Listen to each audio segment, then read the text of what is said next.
I've just timed 20 oscillations of the pendulum, and I get just over 40 seconds. It's a very rough measurement, so that's 2 seconds per oscillation. I've got an old tin full of clock parts here, which I haven't looked at for many years. That's a clock I was making, and various bits and pieces. Yes, so this is probably the one I'll use if I can find some hands for it. If not, I'll make some hands. And remember, what I'm going to do is I'm going to use the pendulum to drive the mechanism. Get a close up of this. Yeah, so I shall drive the escapement of this little clock with the pendulum, and it'll push the that escapement wheel round. I shall do it so as it the pendulum gives it a push every 2 seconds, so it will advance at a rate of 2 seconds rather than 1 second, and that's if I keep the pendulum at the length that I've got there. So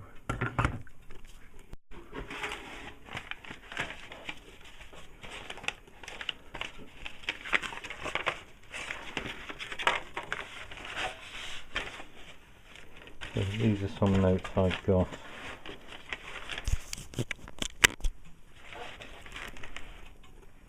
And this is going back to 1999, so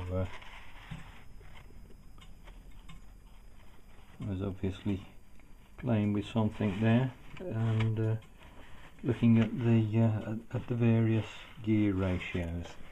It's nice to be getting these bits and pieces out and putting them to some good use at last.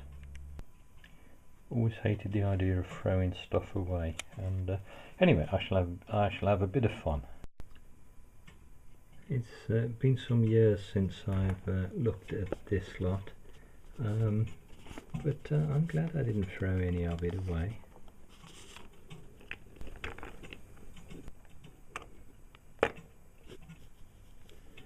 Good old luminous paint there. I wouldn't be surprised if it's not radioactive. I found the hands for this little clock. I don't want the spring in this mechanism because I'm going to be using the pendulum to drive it, and it's got a good spring on it at the moment. And I remember getting into trouble with springs like this as a child. I would buy old clocks and wind up record players and that, and sometimes you get this spring try and bite your fingers off, and what I'm going to do here is just release some of that energy. I'm not a clockmaker, so I don't really know what I'm doing. I'm just playing. But you get a big spring, and it's very powerful, and if you just split the clock open, you get a face full of spring, and it's frightening, believe me, I know from first hand. When I was about 8 or 10, I remember buying an old 78 RPM gramophone from a jumble sale, and getting a face full of spring, and some big powerful springs in those boys.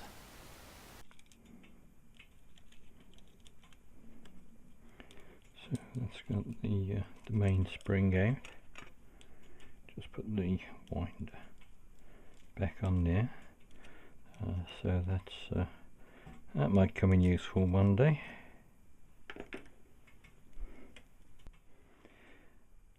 I've taken off the components that I don't want, the escapement components, the balance wheel, and spring was already missing. So now I just need to work out the gear ratio on this and see how many teeth I've got to have on that first wheel to give it a push every 2 seconds and drive the hands around. So essentially that's just a device for counting pulses, and that's all it does at any time. And it's just that instead of the tick tick tick that this clock probably used to make, it'll go at the beat of a 2 second pendulum. I say, I'm not setting out for anything fantastic, I just want the pleasure of putting something together. By the way, when I took that relay apart in the first video, I keep the springs from such thing. I keep all of the bits in actual fact, and that goes into my spring collection. And this is springs from all tape measures, washing machine, transit springs, clock springs, bits of springs, springs out of aerosols and pump sprays, all sorts of things. It's a useful source of spring steel. I've just removed the wheels or gears from this mechanism now, and all I'm left with is this central wheel, and that shaft is where the where the minute hand goes there, and as that goes round, so you can see this little pinion down here drives this gear here, and then it's got a pinion on it there that this device makes contact with. That goes on there, so just as you can see, that one drives this one, then this one. I'm trying to look in the back of the camera and do this, it's not easy. It drives that one, and what happens on that last one, that carries the hour hand, and then the minute hand goes on that central shaft there, and this gearing from that one underneath to there, that's a divide by 12, so as the minute hand goes round, that's 1 hour, 2, 3, 4, 5, 6, 7, 8, 9, 10, 11, and that's 12 of course. So this is a divide by 12 or a 12 to 1 gear ratio there, and you'll find that on all clocks. All I'm interested in at the moment is counting the number of teeth on the various wheels and pinions that I've taken out, so that I can establish just how many teeth I need on the what was the final escapement. But I want this to be to have something like a 2 second beat or thereabout, and the pendulum will actually push this wheel, so I need to take off it however many teeth it works out to be. This central wheel that the minute hand goes on to, that has 60 teeth on the wheel, and the little pinion on the middle of it there has 10, but we're not bothered about the pinion.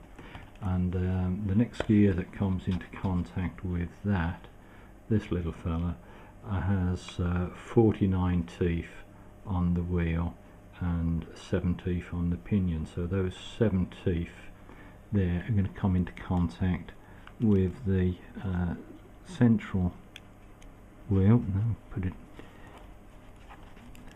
help if I put it in the right way up.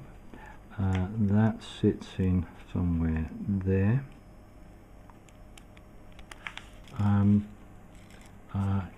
In order to send the minute hand, this little fella has got to go round 8.5714286 times.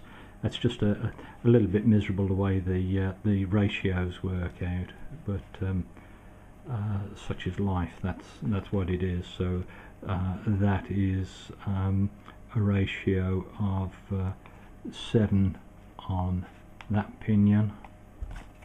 Get it on there.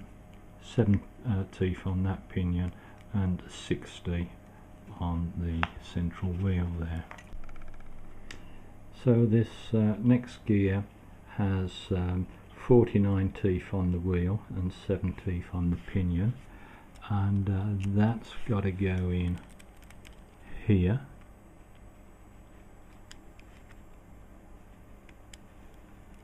So in order